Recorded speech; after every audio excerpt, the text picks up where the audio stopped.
binansagang berdugo ng mga aktivista at aktivistang tagapagtaguyod ng mga magsasaka, Congressman Sato Ocampo.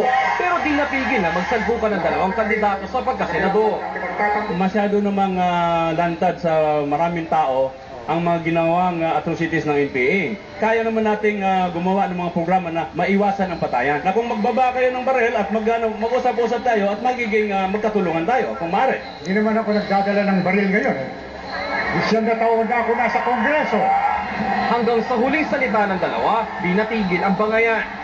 Pangunahing tagapaglabag ng karapatang pantamo, Jovito Balparaan, ay protektado ng gobyernong Arroyo. Ang tatakala ko kung saan kumuha si Soto Ocampo at Lisa Masa na unang araw pa lang ng kumpanya nakalat na nilang mukha sa buong Pilipinas.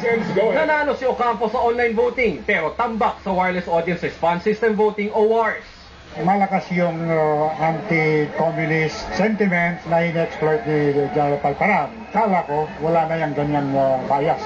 Pero alatang-alata yung intensified campaign nila. May issue naman pinag-usapan eh. Hindi naman direct na siyang tinitira ko eh. Kundi yung kilusan nila.